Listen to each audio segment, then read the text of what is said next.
De vuelta en Mesa Central, comenzando más bien Mesa Central por la pantalla del 3 en todas nuestras plataformas, en simultáneo con Tele 13 Radio. Pensada de vuelta porque estamos de vuelta con nuestra sección de análisis político y vamos a tener todos los domingos a dos destacados periodistas políticos analizando la actualidad, trayéndonos los temas más importantes de la semana. Presento debutando en Mesa Central Claudia Álamo, que se une a nuestro equipo. Claudia, felices de tenerte acá. Encantada. Bienvenida. También, muchas gracias. Y Quique Mujica, que es un habitual de este programa hace muchos años.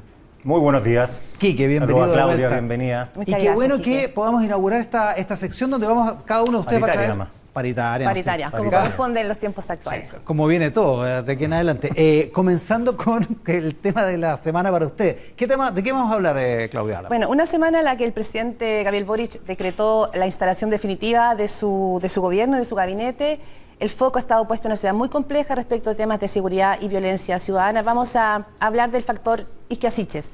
Es un tema que encarna probablemente la discusión hoy día en el gobierno y que preocupa también respecto de cuánta autoridad se está ejerciendo desde la moneda y lo debilitado que queda también el propio presidente con estos errores que ha tenido la ministra del Interior, debilitada ella, y también una debilidad que se interna respecto de cuánto se ejerce en el gobierno. El factor Isquia Siches entonces va a ser el tema de Claudia Álamo. Quique, ¿cuál va a ser tu tema? Sí, yo creo que todos hemos visto las imágenes que han salido en la prensa respecto de las manifestaciones estudiantiles. Hemos visto las imágenes tranquilas de la gente, de los estudiantes que están dialogando, pero hemos visto las imágenes violentas de los encapuchados, de los vestidos de blanco, de los violentistas de siempre, y la pregunta es ¿quién se hace cargo de esa violencia? Ahí les voy a dar la respuesta. ¿Quién se hace cargo de la violencia escolar? No quién la hace, sino quién la evita. ¿Quién la soluciona? La soluciona, o la reprime, digámoslo. Ya, pero les quiero preguntar su opinión. Vamos a empezar a analizar la encuesta Pulso Ciudadano que publicamos cada 2 semanas acá en el programa. Y con estos datos, esto es parte de lo que está publicando Pulso Ciudadano a partir de este momento. El apoyo a Gabriel Boric, aquí está la gráfica, detrás, ahí está pantalla completa. 57,8% la desaprobación del presidente Gabriel Boric. La pregunta es, ¿cómo, independiente de su posición política, apruebas o desapruebas la forma en que Gabriel Boric está conduciendo el gobierno? 57,8%. Esto es un aumento muy importante porque la quincena anterior, hace 2 semanas, tenía un 51% de desaprobación. Ahora se acerca, ya frisa los 60 puntos de desaprobación. La aprobación, en cambio, cae 3,6 puntos porcentuales, cae de 27,8 hace 2 semanas a 24,2 el resultado de la aprobación del presidente. La siguiente gráfica que les mostramos tiene que ver con la percepción de los principales problemas del país, lo que anunciábamos al inicio del programa.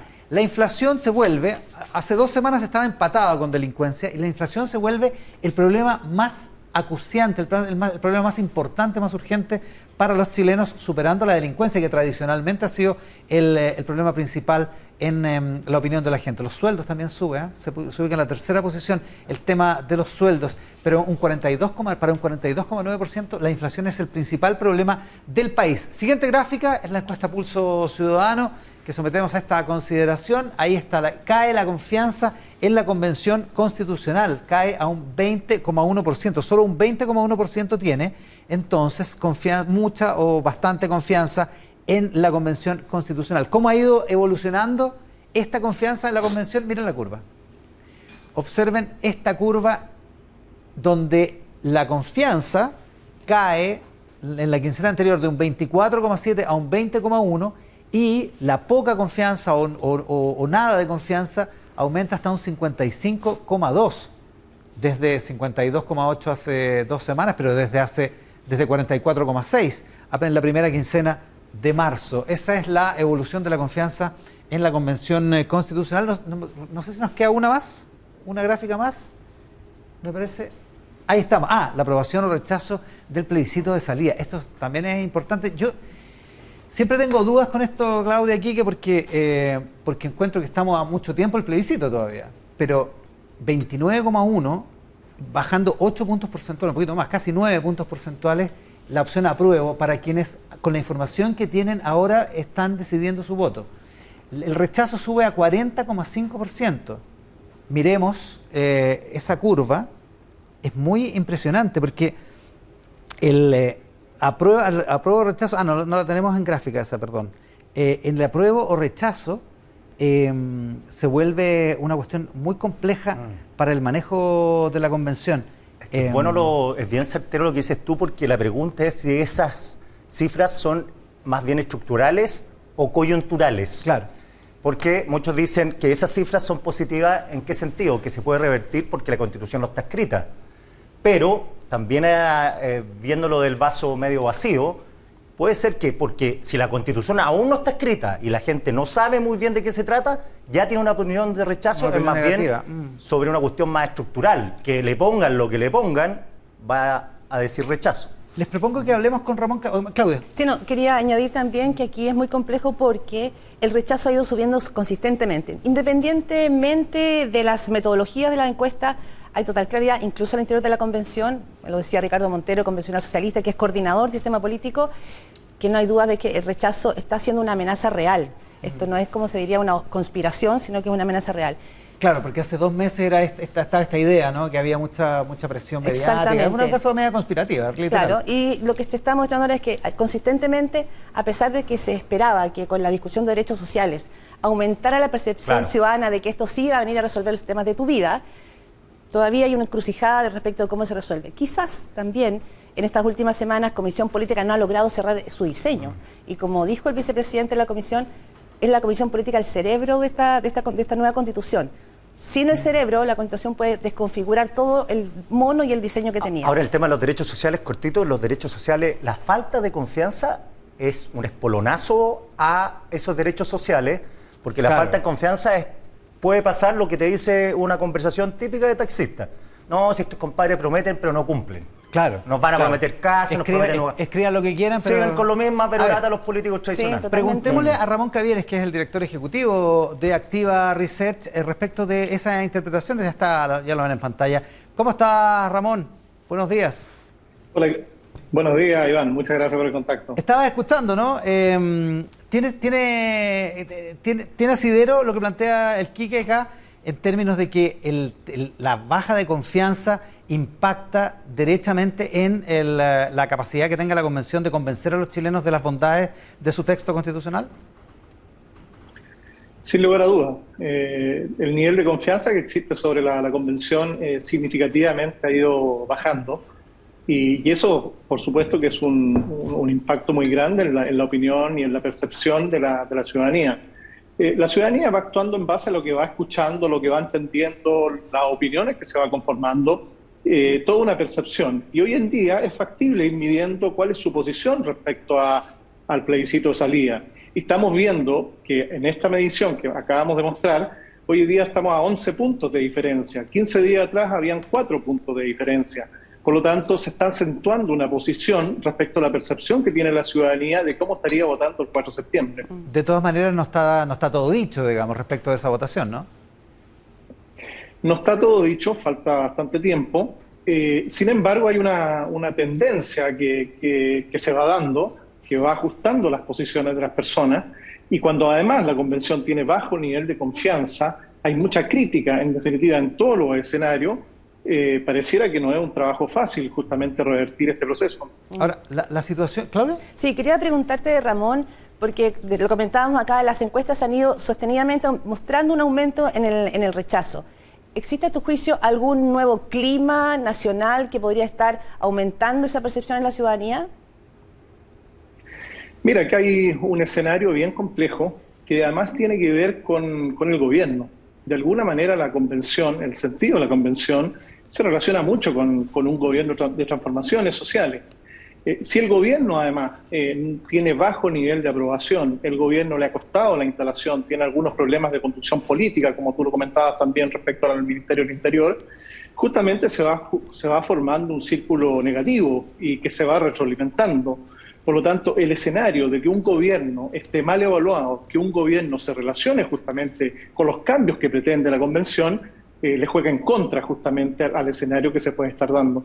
Conversamos con Ramón Cavieres, director ejecutivo de Activa Research. Quique. Sí, Ramón, ¿cómo, a tu juicio, se maneja una situación con esos números, teniendo en cuenta, como decía Iván al principio, que falta mucho tiempo para el plebiscito? ¿Cómo se sostiene estar 3, 4 meses con números así? Porque, a diferencia de las elecciones presidenciales, cuando ya se termina el trabajo de la convención, la Constitución es lo que es, no se puede cambiar. Claro, o sea, no es como los candidatos presidenciales que uno puede cometer un error, perillarlo. No, acá hay un texto que va a estar ahí, que no se mueve y que la gente tiene que pronunciarse recién el 4 de septiembre. Bueno, falta mucho también respecto a las campañas comunicacionales, ¿no? La campaña de ambos sectores, rechazo, apruebo, falta mucha comunicación, falta muchas bajadas, van a haber muchas acciones respecto a acercar más los elementos finales de lo que tenga que ver con el borrador. Sin embargo, insisto, va a ser un proceso difícil porque justamente haciendo referencia yo a lo que fue el plebiscito pasado, al plebiscito de entrada, las encuestas también fueron bastante claras en marcar fuertemente la diferencia que había entre el apruebo y el rechazo en ese minuto. Hoy en día también están comenzando a marcar también una posición muy parecida, no tanta diferencia, pero sí una tendencia que la estamos observando. Por lo tanto, es un proceso difícil en términos de la Constitución misma, en el sentido del proceso como tal. Ahora, claramente aquí hay una situación que es complicada, gana el rechazo justamente y en qué situación queda el país justamente respecto a que lo que se aprobó anteriormente es que la ciudadanía quería un cambio constitucional. Por lo tanto, aquí nos enfrentamos a un problema eventualmente bastante grande si eventualmente gana el rechazo. ¿Cuán complejo es, Ramón, la aprobación presidencial que está detectando la encuesta, o más bien la desaprobación presidencial que está detectando la encuesta para el presidente, para su capacidad política y de manejar una situación compleja con una convención que tiene por un lado y con el tema de la inflación que se vuelve el principal problema para los chilenos? ¿Cuánto lo afecta esa desaprobación a Gabriel Boric? Bueno, como cualquier presidente, tener esos niveles de desaprobación es muy complejo, le quita liderazgo, le quita manejo político.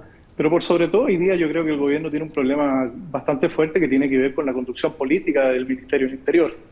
No tener un ministro, una ministra empoderada, con fuerza, que marque un liderazgo claro, justamente le abre un flanco muy grande al presidente. Por lo tanto, ese es un problema hoy en día que tiene que haber un momento de solución, justamente, porque actuar con un ministro del Interior debilitado es muy complejo. Sí, además, están todos los escenarios de los problemas que, bueno, tú mismo mencionabas, el tema inflacionario, que es un tema económico, el tema de la seguridad ciudadana, que es un tema muy complejo, y todo eso le debate justamente un escenario de difícil conducción en este minuto. Sí, porque hay que decir que el gabinete tiene aún peor aprobación, digamos. Exactamente, Claudia. Sí. El aplauso el 63,6% desaprueba el funcionamiento del gabinete, es decir, lo desaprueban más que el presidente. Pero aquí también, Ramón, yo creo que hay un tema importante porque las primeras láminas de tu encuesta muestran la percepción ciudadana respecto de su horizonte económico. Es decir, acá tenemos por una parte una ciudadanía que pareciera estar insatisfecha o desesperanzada respecto al proceso constituyente, que fue la gran salida política que tuvimos en octubre del 2019. Claro. Pero también tenemos entonces perspectiva una situación muy compleja respecto de lo que la ciudadanía percibe, lo muestra como prioridad el tema de la inflación y los precios.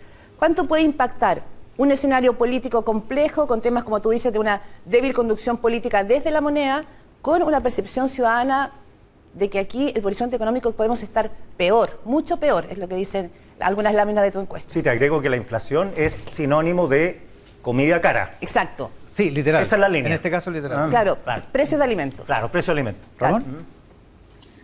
Mira, hay dos grandes temas acá. El tema económico, tener un problema económico para cualquier gobierno es un problema complejo. Sin embargo, hoy en día la ciudadanía está viendo un ambiente muy negativo, está con una percepción negativa respecto al desarrollo y progreso de Chile.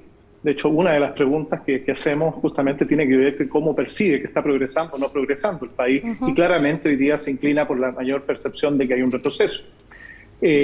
Por lo tanto, todo ese escenario de poca confianza en la convención, poco nivel de aprobación respecto al gobierno, está generando un desencanto grande en la ciudadanía. Por lo tanto, es un escenario bien difícil desde el punto de vista político del gobierno para justamente manejar esto.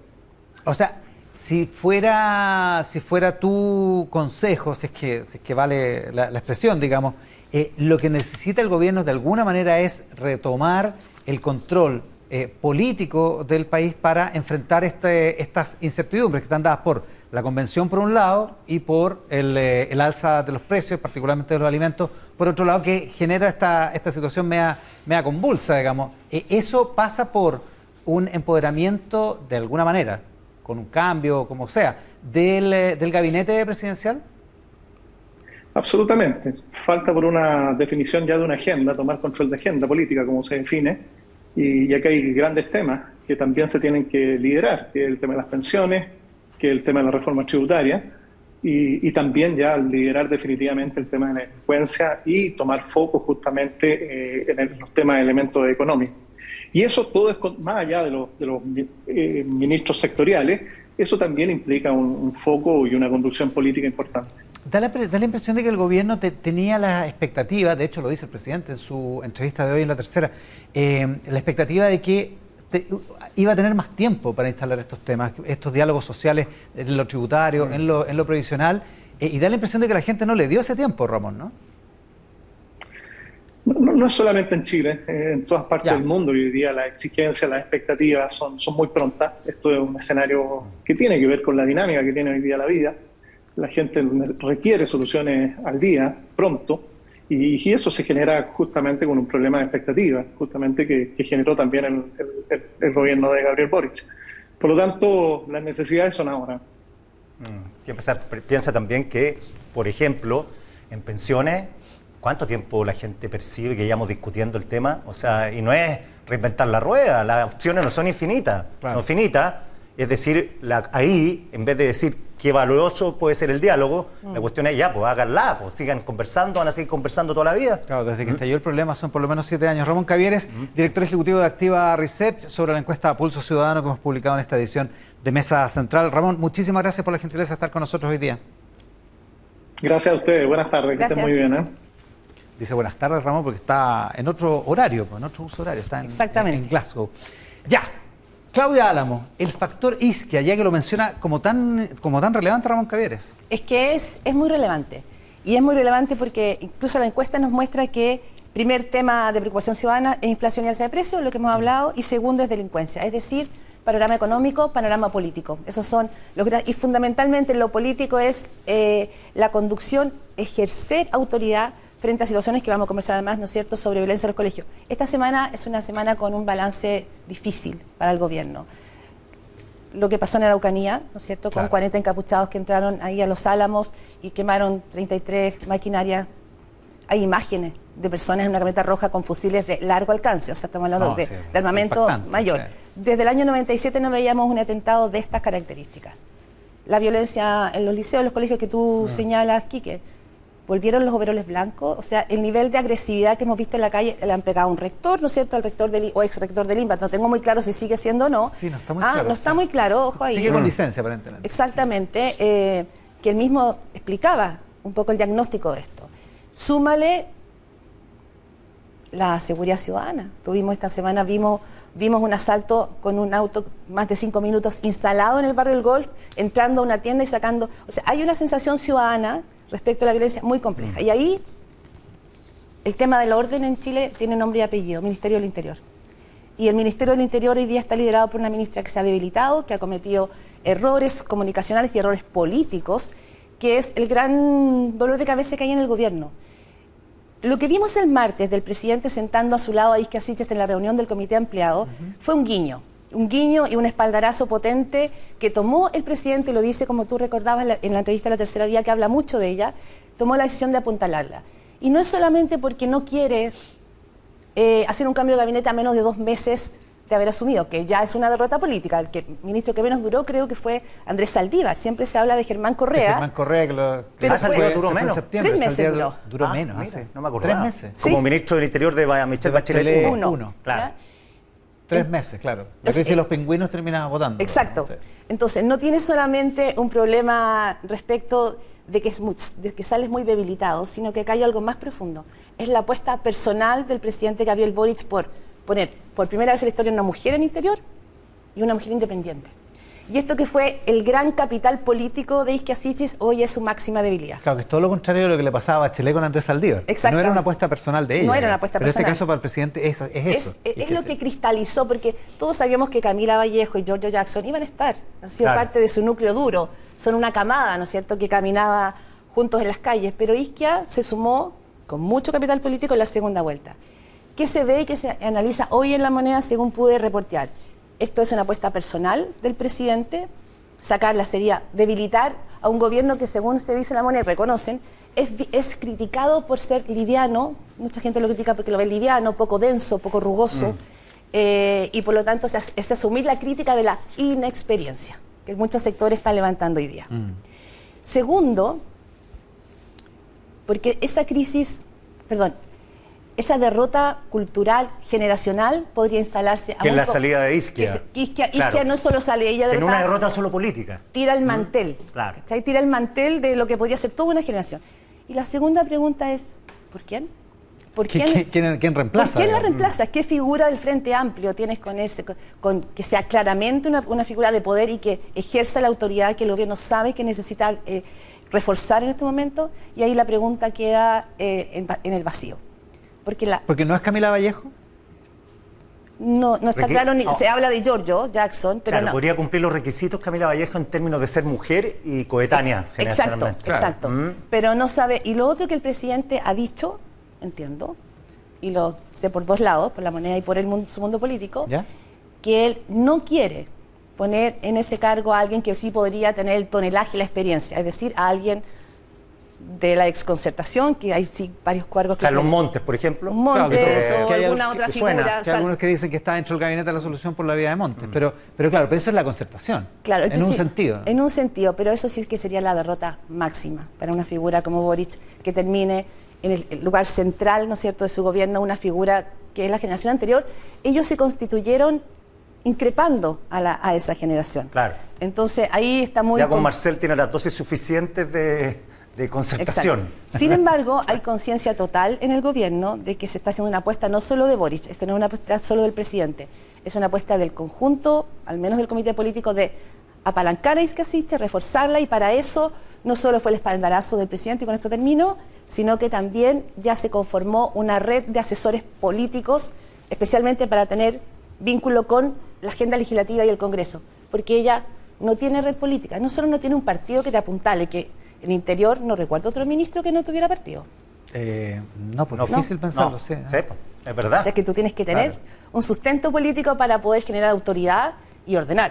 Ahora, esta adhesión del presidente, esta claramente muestra entusiasta de confianza, ¿tú crees que la ayuda o, según la tesis de Ascanio Cavallo, o la pone en una posición de demasiada luminosidad que podría afectarla, esto de primus inter pares? No, yo creo que la estrategia del gobierno quiere afianzarla, pero ya mi opinión, un poco viendo cómo ha funcionado la política de los últimos años. Claro, y lo que te dicen en la moneda también. Exacto. Claro. Es que yo creo que la debilita. Tú me dices, bueno, la refuerzan poniendo a la vocera del gobierno acompañándola. Y ustedes que nos están viendo, ¿creen que eso la refuerza o la debilita? ¿Cómo se ha visto eso? Claro, esa es la pregunta. Sí. Y probablemente mucha gente considera que eso la debilita. Que no se ve bien. Que no se ve bien, que estéticamente ella queda como al margen. ¿Eso le da autoridad o le resta autoridad? Hay un tema corporal también de la forma, hay un tema del tono, que lo decía Carolina Toá en la radio T13, en un momento dijo, aquí hay un problema con el tono y el fondo. A veces el ministro del Interior tiene presencia, recordemos, no sé, José Miguel Insulza. Quizás no hablaba tanto, pero cuando entraba había una presencia. Si la ministra se está disminuyendo, probablemente vamos a ver también una debilidad en una cosa más como gestual. Pero ella, y eso es lo que dice en el gobierno, a pesar de la entrevista, ella tomó la decisión de asumir que se equivocó de carril, que sobredimensionó la capacidad de su fuerza y que venía con el viento de una segunda vuelta donde lo que imperó ahí fue empatía, fue espontaneidad, y eso nuevamente le jugó en contra, porque para estar en el Ministerio del Interior y ejercer autoridad, sobre todo en temas de violencia y fuerzas armadas, la espontaneidad no es un valor. Claro, por eso el presidente hoy día habla de habitar los cargos, que es lo mismo que dijo cuando justificó su decisión, su segunda decisión, digamos, de querellarse contra la persona que le tiró una piedra, digamos. Y él dice, claro, que no hemos sabido habitar los cargos, porque los cargos, uno tiene que adaptarse a los cargos, pero o puede adaptar cosas de los cargos, pero lo principal, dice el presidente, es en esta entrevista que es de Gloria Faúndez y Isabel Caro, periodista que tuvo una polémica con el presidencial esta semana, dice, uno tiene que adaptarse a los cargos, uno tiene que llenarlos con cosas que los cargos implican de suyo, digamos. Es un reconocimiento bien importante a la inexperiencia. Fíjate que hay una lectura bien interesante que hace Gabriel Boric, que sigue también de que ha escrito Íñigo Rejón, el líder de Podemos en España. Que es y un líder intelectual para el presidente Boric. Exactamente, por eso lo menciono, porque en sus tesis son que la izquierda tiene que ganar esta batalla contra la derecha en lo cotidiano, que es que las cosas funcionen. Y lo pone ejemplos que pase el camión repartidor de la basura a recoger la basura, tal como la gente podría decir, bueno, esto en un gobierno de derecha pasa, ocurre. Y lo que dice el presidente es lo cotidiano, en el orden diario. Eso es lo importante, que las revoluciones se hacen con orden. Y eso es lo que, claro, podría estar afectando ahora. Hay una sensación que no viene de ahora, viene de hace mucho rato, que en Chile todos se pueden pasar la luz roja. Exactamente. O sea, eso es lo que como definían a Trump, que lo definieron muy bien un analista, decía, bueno, un tipo que se pasa las luces rojas, para decir que la sensación del orden que nos damos como sociedad ya no es tal. Claro, y ahí capaz que el presidente, bueno, tampoco se le puede exigir otra cosa, está dando una entrevista que se va a publicar, digamos, pero él dice, por ejemplo, la crisis de la Araucanía no ha tenido cambios sustantivos, se genera una desafección respecto a las expectativas. La verdad es que la crisis de la Araucanía ha empeorado. O sea, lo que pasó esta semana fue gravísimo, como recordaba la Claudia. Porque hoy en el mapa de Chile es una zona en rojo. Claro. El semáforo está en rojo. Claro. Por el norte en la migración, aquí en el centro en el orden público y en el sur en la Araucanía con la delincuencia. Y siguiendo el derrotero y el curso de todo esto lo que estamos mencionando es una lógica histórica. Todo esto tiende a empeorar, porque es una lucha permanente, los grupos violentistas se van afianzando, van tomando práctica, van olfateando al Estado cuáles son sus debilidades, en todo sentido. Lo mismo pasa con el tema de los estudiantes. Lo que nos lleva precisamente al tema de los estudiantes, que es tu tema de hoy, Quique. Sí, fíjate que a ver, estaba viendo la encuesta Pulso Ciudadano y me pasa viendo que el tema de educación podría estar, tristemente ahora, en el ítem delincuencia y en el ítem educación. ¿Se fijan que en las prioridades de educación estaba muy abajo? Revisé. Y yo creo que la gente que percibe que los estudiantes que llaman micro, eso es delincuencia, no lo tildan de violencia política, el grueso creo. Entonces, hay un problema ahí. Y a la pregunta, ¿quién se hace cargo de que esto no ocurra? La respuesta después de reporteo, después de conversar con las autoridades, es lamentable porque nadie se quiere hacer cargo hoy y tampoco, como dice en una muy lúcida columna Carolina Toá, nuestra compañera de radio, que en el fondo hay una crisis de autoridad porque nadie quiere asumir no el diálogo con los estudiantes pacíficos, sino más bien el problema de la violencia juvenil. De los estudiantes radicalizados, digamos. Claro, datos concretos. No hay información de inteligencia respecto a estos muchachos. No hay. No, o sea, el Estado no sabe quiénes son. O sea, yo pregunté y el Estado tiene algunas intuiciones, pero no hay un proceso de inteligencia. ¿Por qué? Dicho por una autoridad, a ver, ¿quién justificaría que anduviéramos investigando a cabros menores de 18 años? Si se llega a saber, que estamos infiltrando comunidades escolares, la vamos a sacar mal, aunque sea necesario. Entonces, totalmente. Listo, paso. Por ahí no voy a ir. Segundo, la represión, el tema de la represión. O sea, estoy separando a los estudiantes que van a los diálogos, que entre ellos la dinámica son de los tontos útiles. Los violentistas perciben que los que van a conversar con las autoridades son tontos útiles, que les sirven para mantener un tema de demandas legítimas que legitime el uso de la violencia por parte de ellos. Por parte de ellos. Y por el otro lado, los que van a presionar, los que se sientan en la mesa, dicen, bueno, necesitamos estos compadres, porque sin estos compadres, con la lógica de la primera línea y la romantización de la primera línea, con esa lógica, sin violencia, no nos van a pescar. No pasa nada. No pasa nada. Es que ahí, perdona, que yo creo que ahí hay algo que donde no se ha hecho tanto foco. ¿Qué pasó socioculturalmente que hoy la bandera de lucha no es decir queremos mejorar nuestra escuela, los baños están pésimos, hay ratones en los jardines? ¿Qué pasó que entonces la solución en la mentalidad de esta nueva generación es que esto no es conseguirnos una mesa y forzar el cambio, sino que levantar que su bandera de lucha es la violencia?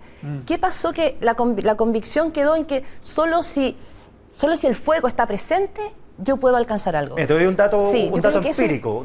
La encuesta una encuesta bastante buena que hace la Feedback, la consultora Feedback con la Facultad de Comunicación y Letras de la Diego Portales, hizo en su encuesta juvenil, que la debían haciendo en el 2010, el año 2019 empezaron a detectar sobre violencia, preguntaron. Y me estoy refiriendo a jóvenes entre 18 y 29 años. Estos más chicos, estos vivieron el estallido social, los de 16, 15, en su etapa de crecimiento. Estos son más grandes. Y la valoración, por ejemplo, de apoyar las barricadas es más de un tercio la apoya, barricadas sí, un tercio la rechaza y otro tercio le da lo mismo. O sea, a mí la barricada no tiene juicio moral sobre eso. Claro. Enfrentamiento con carabineros, un 35 lo apoya. Otro tercio dice que no le gusta y otro tercio dice, me da lo mismo. Y así... ¿Es consistente con la encuesta de Bicentenario? ¿Te acuerdas que la encuesta de Bicentenario? La encuesta de Bicentenario la tengo acá también. ¿Cuándo el Estado tiene que hacer uso de la fuerza? ¿Cuándo es legítimo? Cuando se produce un saqueo, imagínate que el 58% de las personas en el 2012 decía, sí, Carabineros debe actuar cuando hay saqueo. Bajó a 30% el 2021. Y cuando se bloquean caminos o se levantan barricadas, que era un 34%, sí, la fuerza policial tiene que actuar, bajó a 21%. O sea, tenemos una crisis de autoridad. ¿Qué te dicen, por ejemplo, la Defensoría de la Niñez? Que hemos tenido un debate, un intercambio de ideas respecto de cómo actuar con los violentistas, insisto. Te dicen que hay un problema, dos cosas: eficiencia, Carabineros, y legitimidad de Carabineros. O sea, que hagan bien la pega, o sea, que usen la fuerza, como decía Carlos Peña hoy día, una fuerza legítima y no una fuerza desnuda. Y segundo, que la gente perciba que el uso de esa fuerza hay confianza en que ese carabinero tiene la lógica de usar esa fuerza. Va a hacerlo correctamente, bueno, digamos. Eso no existe. Entonces la pregunta que yo hago es, como decía el gran Pepe Mujica, gobernar es hacerse cargo del mientras tanto. Los proyectos a largo plazo, perfecto. ¿Vamos a mejorar la educación? Perfecto. Pero el mientras tanto es el día a día. O sea, es mañana, es pasado mañana. Entonces... Claro, porque entre tanto siguen quemando micros. Pues. Siguen quemando micros y todo esto puede empeorar. Entonces, la pregunta es, el mientras tanto, ¿cómo se soluciona? Y a la respuesta a eso, solo tenemos una opción de sentarse con los estudiantes y el diálogo. ¿Qué hacen esos encapuchados? ¿Qué hacen esos personajes de blanco, de overoles blancos? Que no sabemos si son estudiantes o si abajo de ese overol hay personas de 40 años. ¿no? Pero pensemos que son estudiantes. Pensemos porque los detenidos han sido estudiantes. Ah, sí, claro. El de 15 años era estudiante del Instituto Nacional. Sí. Es decir, ¿qué hacemos mientras tanto? Y ahí sí que viene el silencio. Yo no me imagino a la alcaldesa de Santiago, puedo equivocarme, dando el permiso para que Carabineros entre a los colegios emblemáticos. ¿Para que desaloje una toma? Desaloje. ¿Se la imagina usted? No. Yo no. O sea, políticamente, para ella, yo creo que es inviable. Bueno, pero les va a empezar a pasar muchas veces quizá al gobierno que muchas de sus convicciones se van a poner en juego con la realidad. También eso pasa a la hora de gobernar, ¿no? Por ejemplo, al no declarar estado de excepción en la Araucanía, también hay un choque con tus propias convicciones. Claro, y la pasó ciudadanía... con el desalojo de la central hidroeléctrica en el sur. De Tal cual, Paine, que exactamente. estaba tomada ahí, había una delegada que no quería, una delegada provincial que no quería hacer el desalojo ordenado por la justicia. Oye, hasta que hubo que hacerlo, digamos. Claro, y la otra evidencia real, es teniendo un gobierno que es el gobierno más de izquierda de los años 90. Claro. Teniendo una persona de 30 y tantos años de presidente, que surgió al amparo de las movilizaciones estudiantiles. Teniendo una convención constituyente que es declaradamente de izquierda. O sea, si se daba ese cóctel, uno decía, bueno, esto va a aplacar. Van a tener control en la calle. Y van a quedar unos poquitos, porque todos dicen que son poquitos, pero poquitos que queman micros. Y que no tienen el repudio del resto por miedo, por complicidad, porque creen que son útiles para cumplir los objetivos. Entonces, ya, teniendo si esto no se soluciona por ese lado, y tiene que hacerse cargo Chile, la sociedad, que es un grupo de estudiantes, y voy a decir que son estudiantes, suponiendo que hay también adultos de estudiantes, y eso hay investigaciones, uno, por lo que percibe al respecto, es que un grupo de estudiantes bastante radicalizados que están en otra, o sea, ellos están transitoriamente o permanentemente en una lucha contra el sistema. O sea, para ellos entre Boric y Piñera no hay diferencia. Entre Boric y de Lagos hecho yo creo que tampoco, encuentran peor a Boric por traidor. Claro, está todo el tema del amarillismo, ¿no? El Que amarillismo, no... que es muy propio de la izquierda. Entonces, digo, ellos están, más allá que si uno entienda que esas luchas son justificadas o no, porque me van a decir, bueno, los jóvenes tienen derecho a luchar, ya, saca eso, pero reconozcamos que hay un grupo, estos que se visten de blanco, que tienen una operativa, algunos pueden decir más o menos sofisticada. Bueno, dígale usted qué considera si quemar micro hartas por semana es sofisticado o no. Para mí, tiene que tener una logística, tiene que tener una manera de organización, se graban todo, si uno ve las imágenes, si va a los lugares de los hechos y silenciosamente mira cómo son los movimientos, son movimientos estudiados y todos bajo el parapeto del espacio físico del liceo que se considera inmaculado y lo consideran inmaculada las autoridades también. Ahora, el tema del orden público lo que hace es generar primero una sensación.